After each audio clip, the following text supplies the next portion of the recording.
मेहनत कर रहे हैं, आप सभी का भी एक कर्तव्य है और वो कर्तव्य है मन लगाकर पढ़ाई कर। मैं चाहती हूँ कि आप सभी अपनी दीदी की ये बात ध्यान रखेंगे और अब से जब भी पढ़ेंगे मन में ये सोच कर पढ़ेंगे कि मुझे ऐसा कुछ करना है, किसी भी फील्ड में जो भी चीज मैं पसंद करता हूँ करती हूँ उस जगह, जिससे मेरे माँ पापा, मेरे गुरुजनों और मेरे गांव का नाम रोशन हो। इस बात को हमेशा ध्यान रखिएगा। इसीलिए हमारे भाई अर्पित ने भी एक बात कही थी कि दृढ़ निश्चय बहुत जरूरी होता है। ये जो परीक्षा मैंने पास की है, अभी आप सब बहुत छोटे होंगे इसे समझने को, मेरी बाद में आपको अच्छे से समझ आए। यूपीएससी कहते हैं इसे, यूनियन पब्लिक सर्विस कमीशन। अगर मैं आपके सामने ये बातें कर पा रही हूँ, कुछ शब्द बोल पा रही हूँ, ये एग्जाम निकाल पाई हूँ, उसके पीछे ये दृढ़ निश्चय बहुत बड़ा रोल प्ले किया। कुछ एक पंक्तियां है जो मेरे मन के बहुत करीब है, आप सभी बच्चों के साथ जरूर शेयर करना चाहती हूँ, क्योंकि अभी या आगे जाने के बाद भी कई बार ऐसा होगा जब चीजें हमारी परिस्थिति हमारे अनुकूल नहीं हो, हमें लगेगा कि हम हार रहे हैं, विफल हो रहे हैं, असफल हो रहे हैं। उस समय हमें ये ध्यान रखना है कि उस कठिन परिस्थिति के अंत में एक सुंदर सी लाइट है, एक सूरज है, एक रोशनी है जो हमें देखनी है। कुछ पंक्तियां हैं, एक कविता है नन्ही चीटी, उसकी ही कुछ पंक्तियां मैं शेयर करूंगी आपके साथ। असफलता एक चुनौती है, उसे स्वीकार करो, क्या कमी रह गई देखो और सुधार करो। जब तक ना सफल हो सुख चैन को त्यागो तो, संघर्ष का मैदान छोड़ मत भागो तो। कुछ तीर बिना ही जैसे हार नहीं होती, कोशिश करने वालों की कभी हार नहीं। अंत में मैं बस कुछ पंक्तियां हमारे अभिभावकों से कहना चाहती हूँ। आप माता पिता हैं और आप सभी बच्चों को सबसे नजदीकी तौर से देखते हैं। मेरे माता पिता भी यहाँ मौजूद हैं, मैं इकलौती बच्ची हूँ और मैं बहुत शुक्रगुजार हूँ। हर प्लेटफॉर्म जहाँ भी मुझे मौका मिला है, ये मैं बोलने की कोशिश की है मैंने कि ये सफलता बिल्कुल भी मुमकिन नहीं थी अगर मेरे माता पिता मेरे पीठ पे एक दीवार की तरह खड़े ना रहे। और मैं आप सभी से आग्रह करती हूँ, खासकर मेरी बहनों बच्चियों के माता पिता से, कि सबको, चाहे वो लड़का हो चाहे वो लड़की हो, उनकी शिक्षा में कोई बाधा नहीं आनी चाहिए। वो जितना पढ़ना चाहते हैं, जैसे पढ़ना चाहते हैं, मैं ये विनती करती हूँ, आग्रह करती हूँ आप सभी से कि उनका साथ दें और हमारे गांव का नाम रोशन करने में भागीदार हैं। बहुत बहुत धन्यवाद दीदी, बहुत बहुत धन्यवाद। यह पूरा विद्यालय परिवार आपका शुक्रगुजार है, यह पूरी धरती आपकी शुक्रगुजार है। दीदी की ये कही गई बातें सभी बच्चों के मन में, अभी कुछ बच्चे छोटे हैं, कुछ बच्चे समझदार भी हैं, जिन्होंने दीदी की हर बात को समझा भी है और अपने जीवन में उसे लागू भी करेंगे। दीदी ने अभिभावकों के लिए बातें कही। अभी सर आए थे, बोल रहे थे कि मैं तो पिता हूँ, असली बात तो सुनना है अन्नपूर्णा दीदी को। लेकिन मैं आपको बताऊं, एक बच्चा जो होनहार भी होता है, मैंने देखा भी है, वह पढ़ना भी चाहता है, लेकिन शायद परिस्थिति बस, और परिस्थितियां कुछ नहीं होती, मैं जानता हूँ परिस्थितियां कुछ भी नहीं होती। लोग कहते हैं कि परिस्थिति का दास होता है मनुष्य, हम सभी परिस्थितियों के दास हैं, लेकिन परिस्थितियों को बदला भी तो जा सकता है, वो भी तो हमारे हाथों में है। बच्चों की पढ़ाई के साथ अगर हम कुछ भी करते हैं, अगर समझौता करना होता है तो बच्चों की पढ़ाई के साथ क्यों? समझौता करना है तो आप अपने दूसरी चीजों के साथ कीजिए। हम जिस फील्ड से बिलोंग करते हैं, जिस क्षेत्र से बिलोंग करते हैं, ये एक middle class family, agricultural work के लोग रहते हैं, यहाँ खेती करते हैं सभी। पढ़ाई अब उतनी महंगी भी नहीं है, इसलिए मैं बोल पा रहा हूँ कि हम किसी मेट्रो सिटीज में नहीं रह रहे। हमने ऐसी सुविधाएं बच्चों को दी है कि जो चीजें मेट्रो सिटीज के बच्चे हासिल कर सकते हैं, हम अपने बच्चों को यहाँ भी हासिल करवा सकते हैं। बाधा कहीं नहीं है, बाधा है एक निश्चय करने में कि हमें अपने बच्चों को पढ़ाना है। आप सिर्फ उस मुकाम के बारे में सोचते हैं। आज दीदी को देखकर काफी सारे अभिभावकों के मन में ये आया होगा, सपना आया होगा कि हमारे भी बच्चे आज उस मुकाम पे पहुंचेंगे। मैं आपके इस सपने को, आपके इस सोच को बधाई भी देता हूँ, शुभकामना भी देता हूँ। लेकिन सिर्फ सोचने भर से तो कुछ नहीं होता। दीदी ने सिर्फ आज सोचा होता तो शायद वो आज ये मुकाम हासिल नहीं कर पाई होती, अगर उन्होंने इसे प्राप्त करने का दृढ़ निश्चय नहीं किया होता। तो मैं आपके ज्यादा समय नहीं लूंगा। एक बार जोरदार तालियां हमारी दीदी के लिए। और मैं दीदी से आग्रह करूंगा कि हमारे कुछ बच्चे हैं, 2-4 जो मन में सवाल होते हैं, वो एक एक करके आपके आगे, और आप उनके हो सकता है भरसक जहां तक उन्हें संतुष्ट कर पाए, क्योंकि बच्चों को संतुष्ट करना तो खैर बहुत ही मुश्किल कार्य है। तो जिन बच्चों को सवाल पूछना है, एक एक करके लाइन में इधर बालकनी में आ जाए, एक एक करके आएंगे।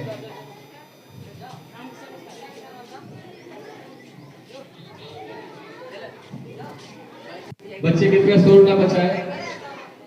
देश के सबसे बड़ी परीक्षा यूपीएससी की परीक्षा में अभी तक इनका आज अभी स्वागत हॉराइजन स्कूल में एक सम्मान समारोह आयोजित किया गया है, जहां उनका स्वागत किया जा रहा है। आप लाइव देख रहे हैं कि विद्यालय के बच्चे कितने उत्सुक हैं, कितने जानने के लिए उनसे बातों को कितने उत्सुक, और बड़ी संख्या में यहाँ पर लोग हैं जो उनसे मिलना चाहते हैं और उनकी बातों को, कुछ बच्चे हैं जो अपनी बातों को भी रख रहे हैं और वो जानना चाहते हैं कि कैसे यूपीएससी की तैयारी होती है, कैसे क्या होता है, इनमें जानने होती है। बच्चों को लगन है, बच्चों को जानना है।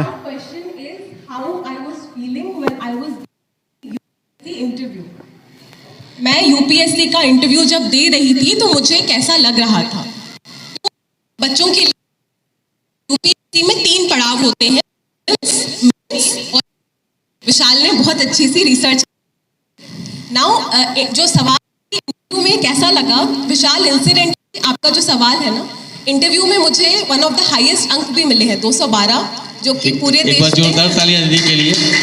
यह मैं भूल गया कि यह जो, एक सेकेंड दीदी, सॉरी फॉर इंटरप्ट यू। दीदी ने बताया जैसे इस परीक्षा के 3 पड़ाव होते हैं। सबसे पहला होता है प्रीलिम्स एग्जाम हुआ, उसमें से कुछ लोगों को सिलेक्ट करके मेंस के लिए ले जाया जाता है, और जब मेंस में जो सिलेक्ट होते हैं उनका होता है इंटरव्यू। दीदी ने पूरे सबसे ज्यादा मार्क्स प्राप्त किए इंटरव्यू में। एक बार जोरदार तालियां दीदी के लिए। यस दीदी, continue. Vishal, how I was feeling, इसका तो आंसर है कि उस समय बहुत नर्वसनेस थी। उस समय लग रहा होता है कि सवाल का आंसर सही कर रहे हैं या नहीं। But the basic bottom line is कि we always have to have faith in जो भी प्रिपरेशन हमने की है, और वहाँ पे इतना सोचना नहीं होता है जो आपने होता है, एंड मेहनत दिखती है मार्क्स के रूप में भी बाद में। All the best Vishal. Next. बच्चे बारी बारी से अपना प्रश्न पूछ रहे हैं और यूपीएससी क्रैक करके पहुंची यहाँ पर अन्नपूर्णा सिंह को लेकर जो छात्रों में उत्साह का माहौल है। बच्चे बहुत उत्सुक हैं जानने के लिए। The most challenging subject. Yes. I think there are a lot of subjects in UPSC. Maths भी थोड़ा सा पढ़ना होता है, English, history, geography, sociology, political science, international relations, ethics, सारे सब्जेक्ट्स ही अच्छे लगते थे मुझे। हिस्ट्री में थोड़ी दिक्कत होती थी स्टार्ट में, बट सिंस ज़्यादा दिक्कत होती थी तो ज़्यादा पढ़ने लगी उससे, फिर वो भी अच्छा लगने लगा। तो ऐसा तो कोई सब्जेक्ट अलग से नहीं है जो दिक्कत ज़्यादा करता था बेटा। Thank you for your question answer. Thank you.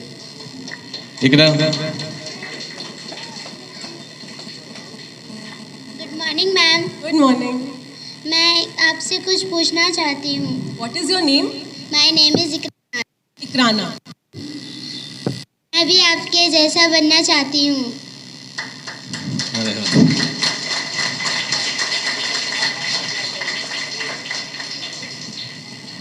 इकराना, मेरी तो ब्लेसिंग्स है कि आप मुझसे बेहतर बनेंगे और आपके सक्सेस पे हम सभी गर्वान्वित होंगे आगे जाके। Thank you ma'am.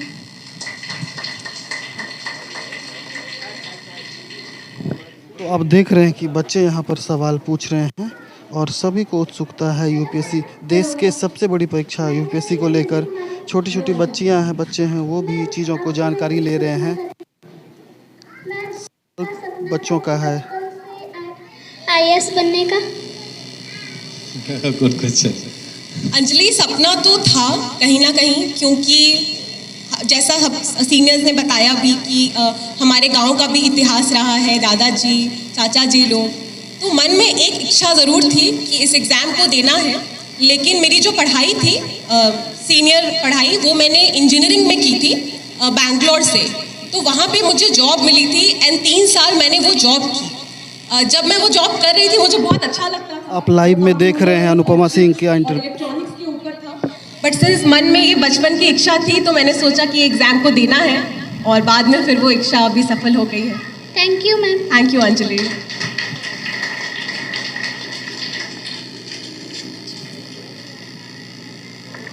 Good morning ma'am. My name is Anuradha. तो कई बच्चे हैं जो जानना चाहते हैं, उत्सुक हैं यूपीएससी को लेकर कि कैसे एग्ज़ाम, देश का सबसे बड़ा परीक्षा कैसे दिया जाता है। The question is very, I think Anuradha has asked कि सेल्फ स्टडी का क्या महत्व। हर छोटे से छोटे हमारी शिक्षा है यूपी भी सबसे ज्यादा शिक्षकों के पढ़ाने के बाद कोई चीज है तो वो भी कहा कि अगर हम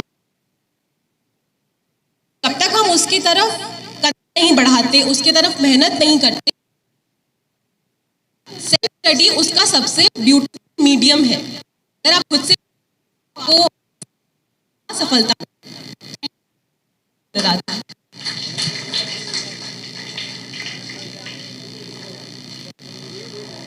माय नेम इज अर्पित सिंह। कई सारे बच्चे हैं इस विद्यालय के जो अन्नपूर्णा सिंह से जानना चाहती हैं कि कैसे उन्होंने यूपीएससी का एग्ज़ाम दिया, कैसे वो यहाँ तक पहुँचे और उन्होंने ऑल इंडिया लेवल पे 99 रैंक लाया। बच्चे सवाल पूछ रहे हैं यहाँ पर। बेटा all listed out for you. तो जैसा फिल्म्स है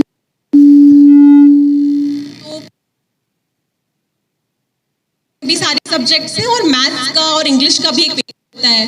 फिर होता है मेंस, उसमें आपको पढ़ना होता है इंग्लिश, हिंदी, फिर geography, history, society, international relation और polity, economics, environment, security, disaster management, ethics, और एक कोई ऑप्शनल भी पढ़ना होता है जो स्पेशलाइजेशन होती है, मेरा ज्योग्राफी का।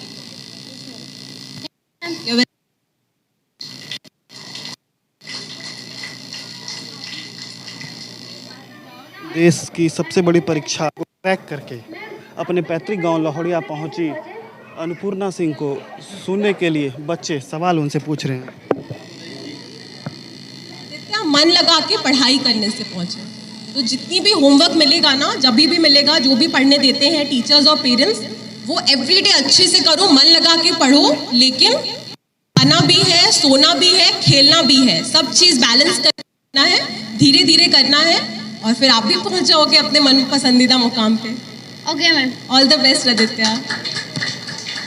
और जो हमारे बच्चों के रोचक सवाल यहाँ पर हो रहे हैं और उनका बखूबी जवाब दे रही हैं अन्नपूर्णा सिंह।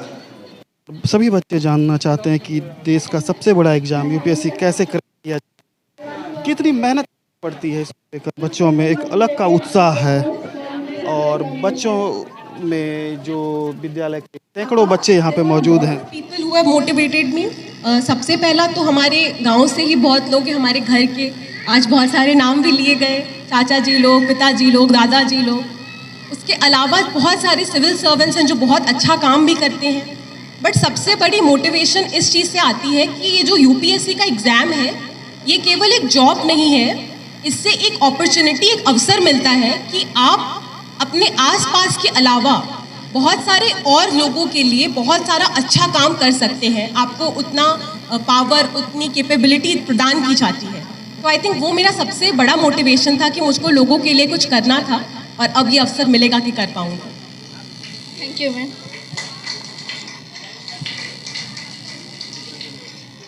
आप देख रहे हैं लाइव यूपीएससी की 99 रैंक लाने वाली अन्नपूर्णा सिंह का स्वागत समारोह लोहड़िया गांव से। बच्चों के सवाल भी हैं यहाँ कई सारे। Had you ever felt hopeless or helpless? वाह question. Very beautiful question. As I was mentioning in my speech is well, बहुत बार होपलेस, बहुत बार लगता है ऐसा that there is no tomorrow, हतोत्साहित होना होता है, निराश हो जाते हैं अगर रिजल्ट्स आपके मनानुकूल नहीं आता है। लेकिन वही है कि उस समय वो सबसे जो रॉक बॉटम होता है, उस समय आपको अपना दृढ़ निश्चय अपने पास रखना है और अपने आत्मविश्वास को अपने पास से जाने नहीं देना है। Thank you ma'am.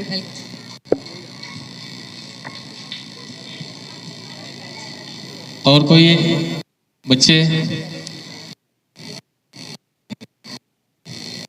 Good afternoon ma'am. My name is Kunal Kumar. I want to ask a question. आ गया जो for you. Kunal. That is, how many hours you study for UPSC exam preparation? There is no fix number of hours, but 8 to 12 hours ऐसे कुछ रहता था। जब exam pass आता था तो कभी कभी वो 12 से ज़्यादा आता था, अगर एग्ज़ाम दूर है तो वो 6 आवर्स ही रह जाता था। लेकिन it depends when, but discipline तरीके से एवरीडे पढ़ाई करना was the base line. Thank you ma'am. All the best. अब हमारे पीछे कुछ गार्जियंस बैठे हुए हैं। मैं उनसे एक बार गुजारिश करता हूं कि अगर उनके मन में भी कोई सवाल हो जो पूछना है तो पूछ।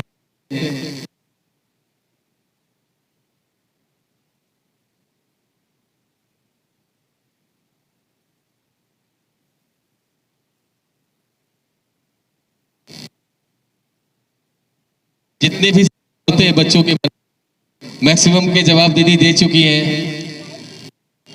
अब तो आप देख रहे हैं लोहड़िया गांव में, जो लोहड़िया गांव है धोरिया का, वहाँ पर एक कार्यक्रम चल रहा है और अन्नपूर्णा जी और 99 लाया गर्व है और उनका यहाँ पर सम्मान समारोह आयोजित किया जा रहा है। ये होराइजन स्कूल है इस गांव का, जहाँ के बच्चे भी हैं यहाँ पर और बड़ी संख्या में उत्साह है, जानना चाहते हैं यूपीएससी के बारे में। और ये डिसीजन लेना कि इस एग्जाम में बैठना है कि बहुत ही कॉम्पिटिटिव है और इसे निकाल पाएंगे या नहीं, that was one big challenge. और कभी कभी जब एग्जाम में फेलियर्स देखने को मिलते हैं, उस समय वापस आना, जैसा कि किसी ने पूछा था कि होपलेस होने पे वापस आना, तो वो सारे चैलेंजेस थे। But I am very thankful to my mother and my father that they were standing there और उन्होंने वो चैलेंजेस ओवरकम करने में मेरी हेल्प की। ओके अच्छा। बच्चों के कई तरह के सवाल हैं पर दिया जा रहा है और स्कूल के बच्चे काफ़ी उत्सुक हैं जानने के लिए और जवाब यहाँ और silence please. It is not about the number of hours that you sit, but the amount of efforts and concentration that you are putting in those hours. हमें 6 घंटे, 8 घंटे, 12 घंटे पे नहीं ध्यान देना है। हमें ये देना है कि जितना लक्ष्य हमने निर्धारित किया है एवरी डे का, एवरी महीने का और एक टाइम स्पैन का, कितने भी घंटे में हम उसे कवर कर रहे हैं। तो घंटों के पीछे नहीं, समय को यूज करने के पीछे भागना है। Thank you. तो काफ़ी अच्छी मोटिवेशन है बच्चों के लिए यहाँ पर। अब चूंकि यह मौका, यह अवसर हमेशा नहीं मिलता है, तो हमारे विद्यालय की जितनी शिक्षिकाएं हैं उन सबों को मैं एक बार बुलाना चाहूँगा फॉर अ फोटो सेशन। दीदी के साथ सबों की इच्छा थी, आ जाइए सब लोग।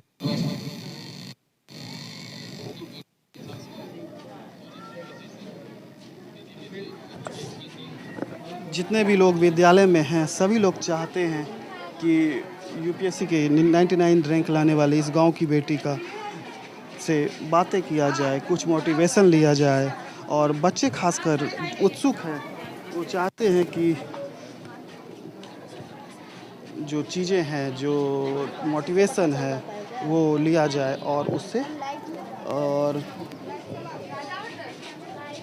देख सकती हैं जो यहाँ पर हुजूम है बच्चों का, सभी लोग पहुँचे हैं और यहाँ पर सम्मान समारोह चल रहा है। और सम्मान समारोह में आप देख सकते हैं कि जो अन्नपूर्णा सिंह हैं उनके पिताजी मौजूद हैं, मुकेश कुमार सिंह, और जिला परिषद की उपाध्यक्ष, और यहाँ के स्थानीय लोग भी मौजूद हैं। सभी लोग मौजूद हैं और इनकी मौजूदगी में कार्यक्रम यहाँ पर चल रहा है।